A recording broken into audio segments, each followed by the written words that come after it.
The human body is made up of many different organ systems that work together to absorb nutrients, regulate the body through homeostasis, defend the body against anything that may harm it, and to eventually reproduce. The human body has systems such as the circulatory system that bring oxygen, nutrients, and hormones to the body to be absorbed. Blood vessels serve as pathways to carry blood through the body. The heart is the powerhouse of the circulatory system and is constantly contracting to pump the nutrient and oxygen-rich blood all throughout the body. The heart is a muscular organ and contracts similarly to the organs of a different system, the muscular system. The muscular system works to produce voluntary movement, which is useful for many things, including defense, helping to circulate blood, moving food through the digestive system, and maintenance of posture. There are three main types of muscle tissue. First, skeletal muscle, a muscle that moves the body. Skeletal muscle contractions pull on tendons, which are attached to bones. The next type of muscle, smooth muscle, carries out housekeeping functions of the body, such as pushing food through intestines. Finally, cardiac muscle works to pump blood throughout the body. It is only found in the heart and makes up most of the heart's mass. The next system works very closely with the muscular system, the skeletal system. The skeletal system supports the body, protects internal organs, allows movement, stores mineral reserves, and contains cells that produce blood cells. The skeletal system is made up of bones that store crucial nutrients, minerals, and lipids, and cartilage, which provides support but is less rigid than bone and more stable than muscle. Cartilage provides freedom of movement. In addition to both bones and cartilage, ligaments connect bones to other bones, and tendons connect bones to muscles. Certain hormones are responsible for controlling your body's growth, including your bones. The hormones are a part of the endocrine system. The endocrine system is responsible for regulating growth and development, metabolism, sexual function, and helping maintain homeostasis.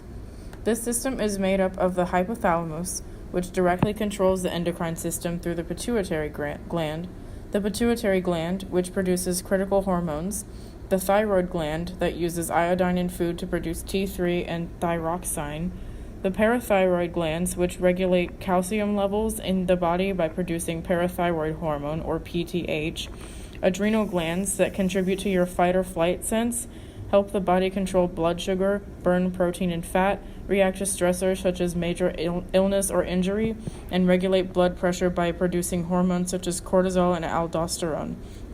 The pancreas, which controls blood sugar levels by secreting insulin to lower and glucagon to raise blood sugar, and the ovaries and testes. Ovaries secrete hormones such as estrogen and progesterone that are vital to the female reproductive system, and testes secrete testosterone, which is vital to the development of male physical characteristics.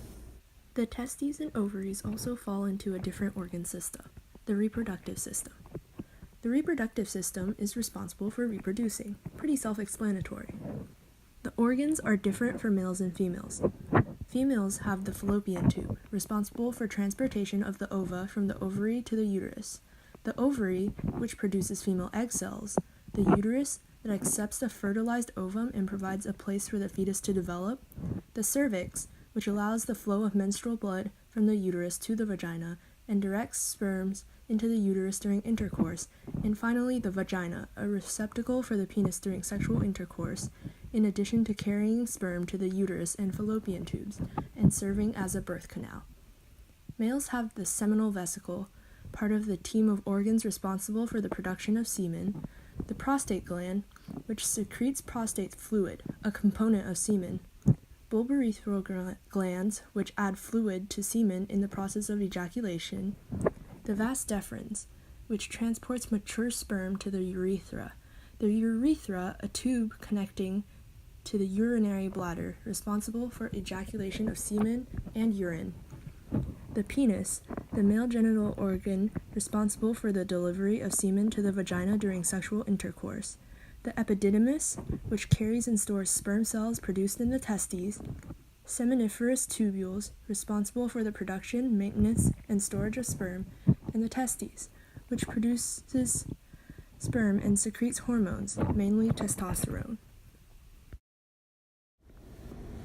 During birth, your endocrine system might also activate your sympathetic nervous system, a part of the nervous system. The nervous system's goal is to control and regulate the body and aid in communication among its parts, much like the endocrine system. The nervous system carries out these functions with the help of three organs: the brain, which controls the nervous system in the entire body, the spinal cord, which connects a large part of the peripheral nervous system to the brain and carries nerve impulses up to the brain, and peripheral nerves, which connect the central nervous system to the limbs and organs. All organs of the nervous system are made of nervous tissue. But where does the blood get the oxygen? It gets it from the respiratory system. The respiratory system picks up oxygen from the air we inhale and releases carbon dioxide as we exhale. The nose filters, moistens, and warms air as it enters. The pharynx is the cavity at the back of the mouth and the throat. The larynx is two flaps of tissue called the vocal cords. The trachea is a windpipe. The bronchi shuttle air to and from the lungs. The lungs carry out the exchange of gases as we breathe. And the epiglottis is a flap of tissue covering the entrance of the trachea that makes sure that food and water go into the esophagus. The respiratory system may have microscopic hairs, but what about the hair on your head? The hair is one part of the integumentary system. The integumentary system's job is to serve as a barrier and defend against infection and injury, helping regulate body temperature, removing wastes, helping gather information, and producing vitamin D. The integumentary system is made up of epithelial tissue, which provides protection and absorbs and excretes materials. Connective tissue binds epithelial tissue to the structures in addition to providing skin protection, regulation, and sensation. Hair provides protection, regulation of body temperature, and facilitation of evaporation of perspiration. Nails give protection of the fingertip and surrounding soft tissue from injury. The skin is also a part of the excretory system.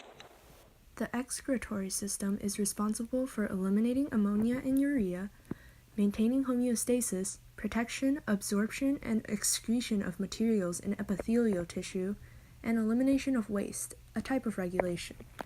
Some organs in the excretory system are the kidneys, which are responsible for filtration, ureters, which carry urine from the kidney to the urinary bladder, and the urethra, which carries urine from the bladder to outside the body. The bladder stores urine, allowing urinating to be infrequent and controlled, and skin, which has sweat glands to release sweat or perspiration.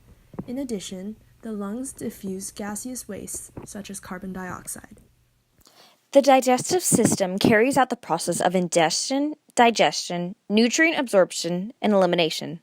The organs involved in ingestion are the mouth, where teeth grind and tear food into small pieces. The pharynx, which mentioned before, is the membrane-lined cavity behind the nose and mouth, connecting to the esophagus. The epiglottis, which is the digestive system, is depressed during swallowing to cover the opening of the windpipe. The esophagus, which is the part of the alimentary canal that connects the throat to the stomach, and the cardiac sphincter, which prevents the acidic contents of the stomach from moving upward into the esophagus. The organs involved in the next function, digestion, are the stomach, which is the internal organ in which digestion of proteins and the other parts of food start to occur. The salivary glands, which secrete saliva in your mouth that contain enzymes to begin digesting carbohydrates. The pancreas, which produces hormones like insulin, and enzymes which it secretes into small intestine, the gallbladder, which stores bile until it is needed. And the liver, which produces bile and receives all the nutrients absorbed from the gut and synthesizes cholesterol if needed. Cholesterol production is an example of feedback inhibition, the process by which a stimulus produces a response that would oppose the original stimulus. Cholesterol is not only produced by the body when needed, because too much cholesterol is harmful. The body closely regulates the amount of cholesterol in the blood and turns off the cholesterol production when there is enough of it. The intestines are the organs involved in the next function, absorption of nutrients. In the intestines, which is comprised of the duodenum, the jejunum, and ileum, food is digested and nutrients are absorbed. In the large intestine, which is comprised of the cecum, the colon, water is absorbed in digested food, and digested food is moved through and to the rectum. The last function, elimination, is carried out by the rectum, which is a holding station for feces. The lymphatic system is a network of vessels, nodes, and organs that collects the lymph that leaves capillaries, screens it from microorganisms, and returns it to the circulatory system. It also plays a role in defense and immunity from infections.